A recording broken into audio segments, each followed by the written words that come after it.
for this opportunity. So, my spiritual work is about the heart. That's a choice. One can center oneself in various parts of self. Centering in the heart is different. And I think it's the message of our time.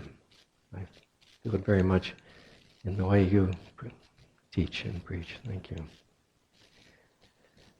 So the heart is a discovery. It's close to us, it's right here. Apparently it's about the size of your fist. It hangs in tissue, hangs in a cradle of connective tissue that goes between your shoulders, and a second cradle that goes from your breastbone to your back. So there's two cradles holding your heart. And you can vibrate it. There are sounds, like the songs we've heard today. Some frequencies are better than others, but there's a certain frequency that you can reach with your voice. It'll shake your heart, actually vibrate it. Well, this is a big opening, because when this happens, then you feel your heart, that's for sure. But the heart has this advantage as an aim, as a target. It has an advantage because it beats, and it makes a feeling. There's no other organ quite like that. If I were to try to focus on my liver, how would I know? How would I know that my attention was really there? But when your attention's really on your heart, you can feel it beating. It's like a homing signal. It's drawing you right there. We had a monk from an old tradition attend one of our workshops, and it was actually my wife was leading it, and she thought, well, what have I got to say to this monk, who's been meditating for so long, 30 years or more. And after her presentation, he actually came and spoke to her, and he thanked her. And he said, well, she was surprised that he felt anything new. And he said, well, I've been meditating on my heart for 30 years, but I never actually felt my heart before. And so Susanna, my wife, she said, well, so what do you do when you meditate on your heart? And he said, I imagine it. But see, that's not necessary, because it's real and it's right here.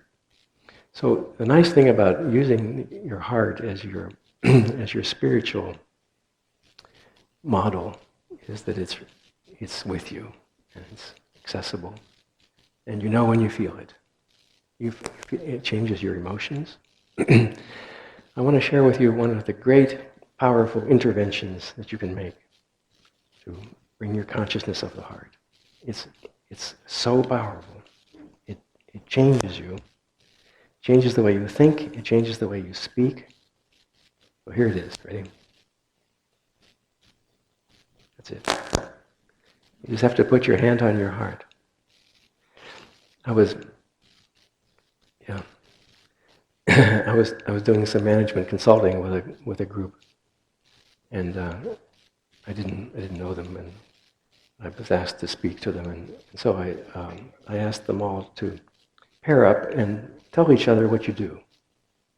So if we had more time, I could ask you to do that. You could talk to each other and say, what your life is about, and so on. All right. And then I said, okay, now put your hand on your heart and say it again. And they spoke completely differently. I could tell from the buzz in the room. It was quieter. It was more inward. It was more felt. So that's what this intervention does. It brings you into this more real sense of yourself. And it's just so quick. So when you're talking to your kids, or you're talking to your parents, or you're talking to your boss, or whoever you're talking to, just consider once in a while, you could do this, without drawing too much attention to yourself. Scratch something here. Put your hand there, and it'll change the way you think and the way you express yourself. So we have a heart, fortunately, and this heart is multi-layer. It has its physical part. It also is electrical because it contracts. Right? The muscle weight, the way it contracts is it sort of rings, the way you wring out a towel. It doesn't just compress, it sort of rings itself like this. And so there's a lot of muscles acting all at once. And that happens by an electrical impulse to those muscles. That same electrical impulse, which is causing your muscles to contract, sends out an electromagnetic pulse, which reaches far. It goes way beyond your skin. So every time your heart beats, just imagine, you can think of this right now. Your heart is beating, and every beat sends out a pulse of energy that fills the room. Absolutely. It goes beyond the room, actually. It has no edge. We don't know how far it goes. And so this electromagnetic pulse, because it's sustained over and over by your pulsation, creates a field which continuously exists. It doesn't just exist when your pulse occurs. This field builds and builds and continues to exist. And this field is your heart, actually. I call the heart just the little part in the middle. This whole thing is heart. Now, this is science. The mystics have another way of looking at it. They would say, why look at it that way? Why don't you think that the field is contracting and creating your heart? That the field was first, and the body came later. And the field will persist after the body. The real heart is the field. And it's measurable. I've seen it measured at the laboratory in MIT.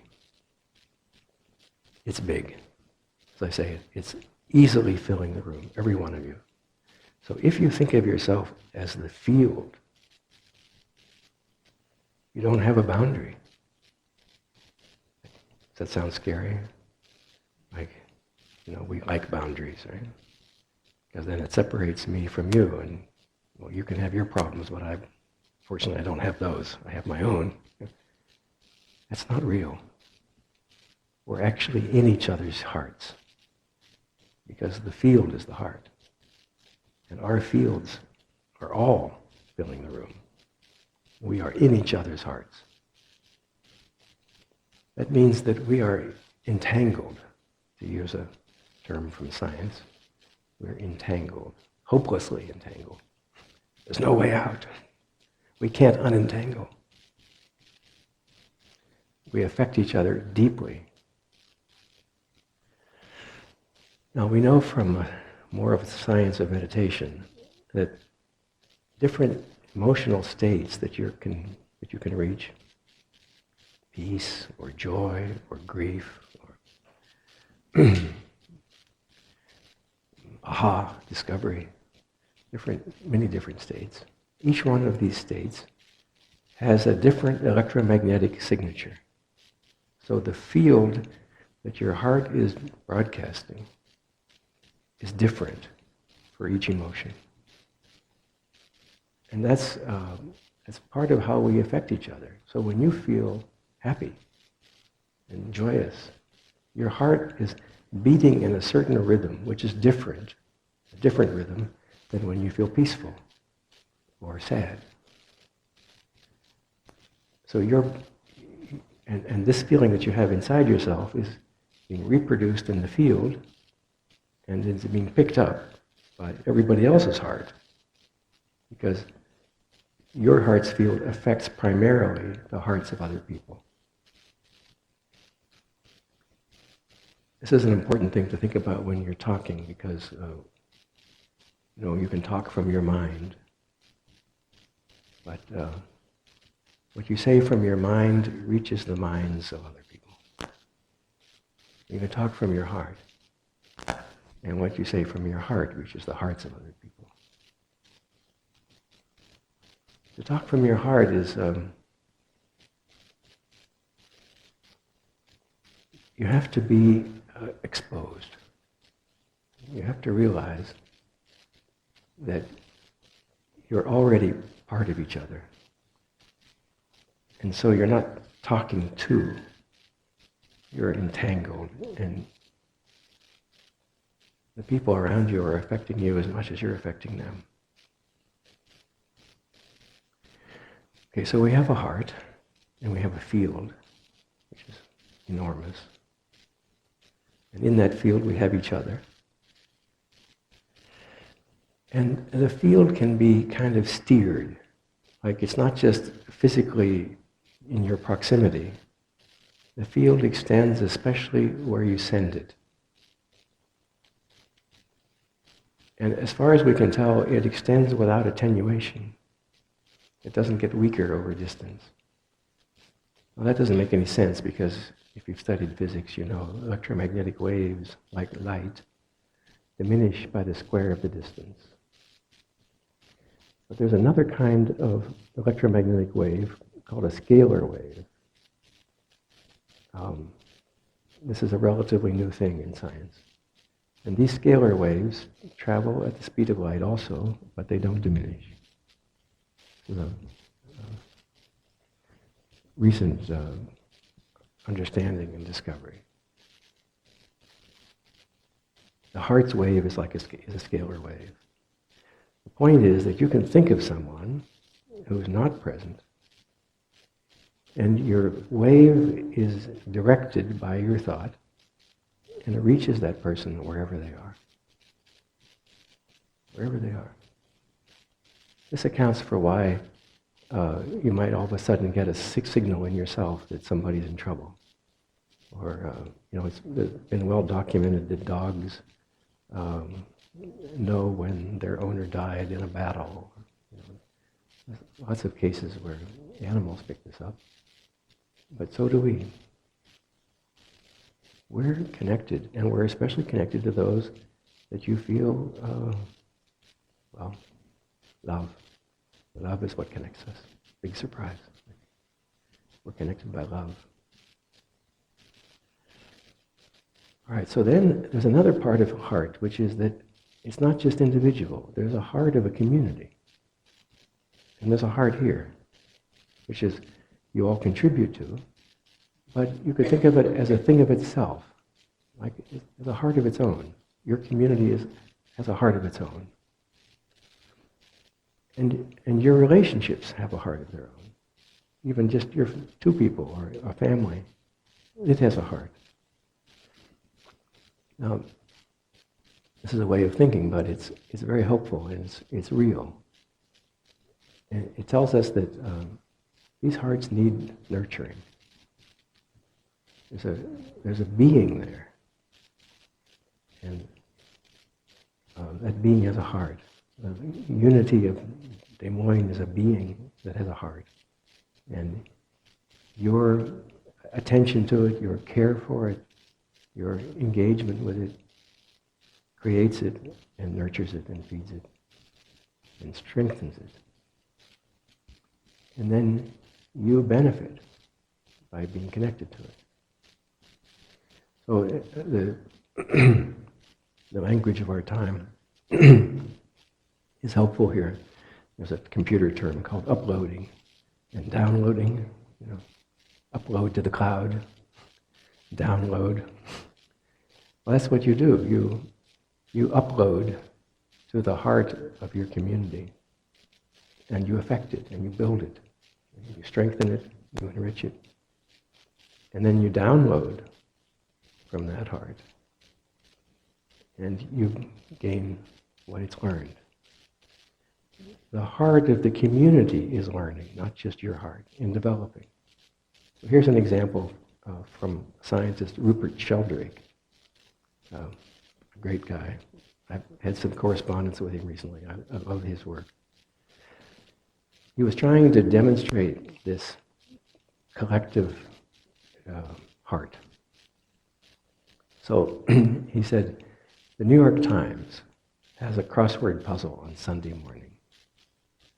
It's so popular, probably 1 million people do this crossword puzzle. The puzzle fanatics grab those papers as early as they can, get to the work, start filling out that puzzle. So he asked a group of them, the normal puzzle enthusiasts, to hold off. Don't do it on Sunday. Wait till Monday. And you know what? The average time it took them to solve the puzzle was less on Monday. You can solve the puzzle easier after it's been done.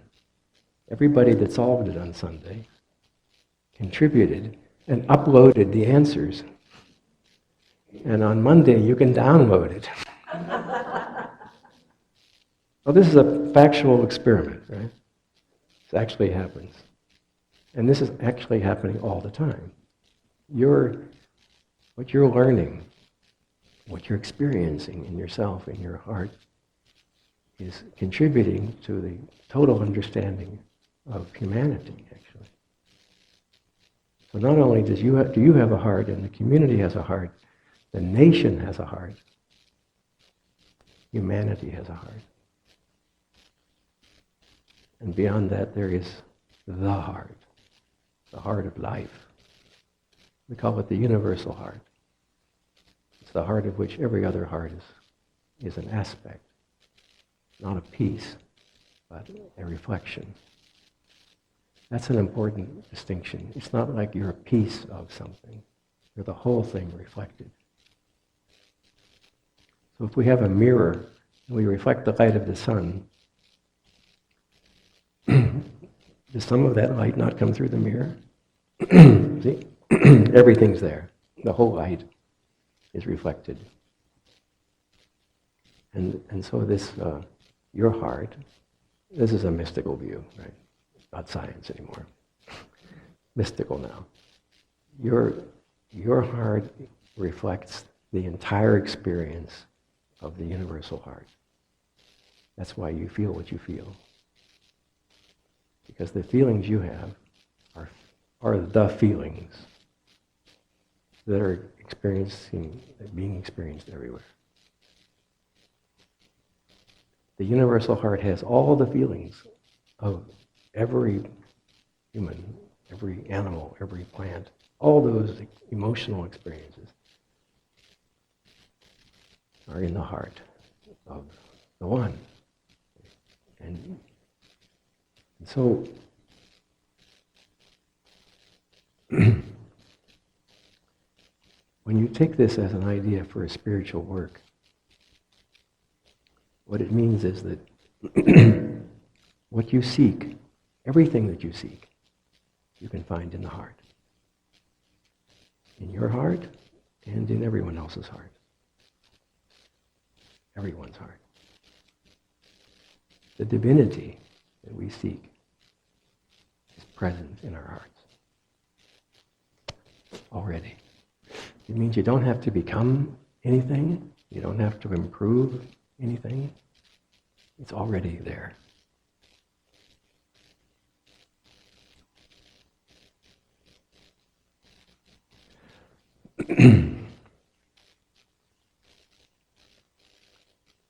We're seekers. We're seeking something. But the fact is that it's already there.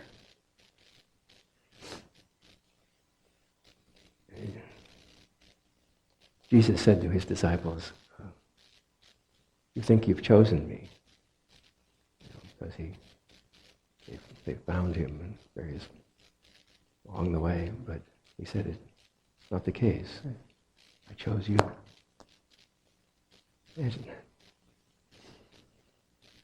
You were chosen.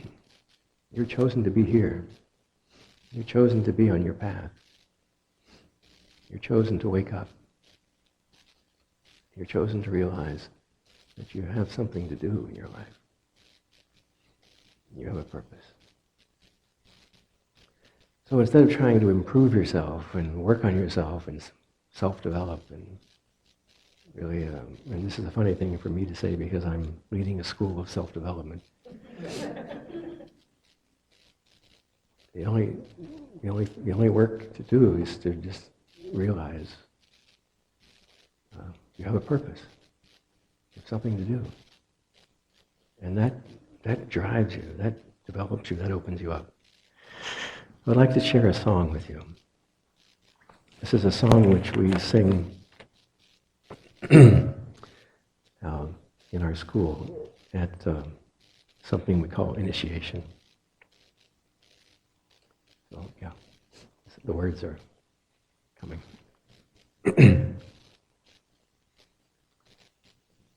First of all, here's the tune.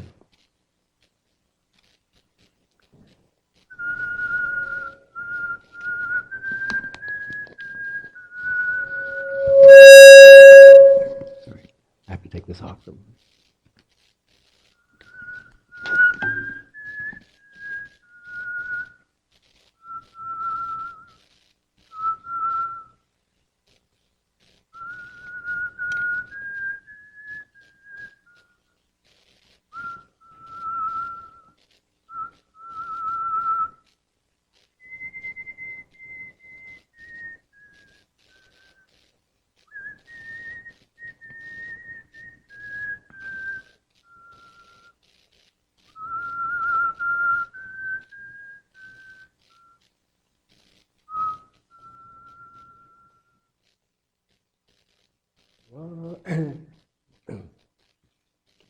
What is it that you seek? The truth, the truth. What is it that you seek? The truth, the truth. What is it that you seek? The truth, the truth. I seek the truth. What is it that you seek? The truth. What do you offer? I offer my heart. O seeker, O worshipper, what do you worship? Love, harmony, and beauty. Love, harmony, and beauty. What is your obstacle? My narrow self-concept. What is your obstacle? My narrow self-concept. Do you have a belief that helps you on the way? Yes. Yes, I believe that I can change. Pilgrim, how do you find the path? I am guided by the souls that have gone this way before. What do you find in the end? Myself, myself, I find my true self. So this has a lot of the philosophy of our school. What's the obstacle? Just narrow self-concept. But to attain that which we seek, we have to let ourselves be found. And all that takes is opening your heart. And opening it, you give it away. You can't keep it. It wasn't yours anyway. It was just an appearance of the heart. So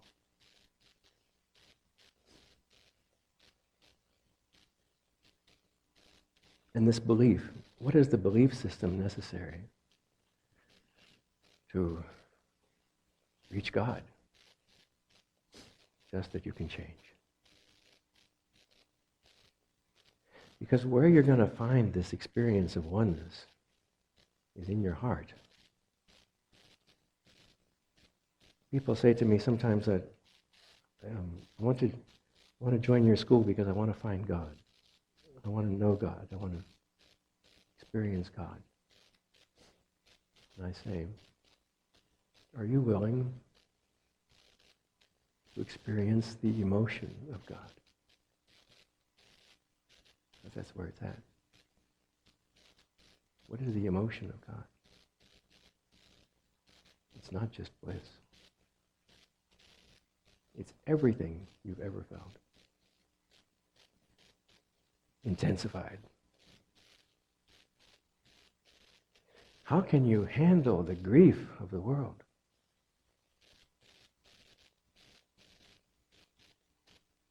You feel it. And of course, like all of us, we try to turn it off. It's too much. And yet this is circulating in the heart of humanity, in the heart of the universe. These feelings, these experiences, they're everywhere. They're being uploaded continuously. Right? Everything we feel is felt by the one being. Everything. And everything that the one being feels, we feel. Everything.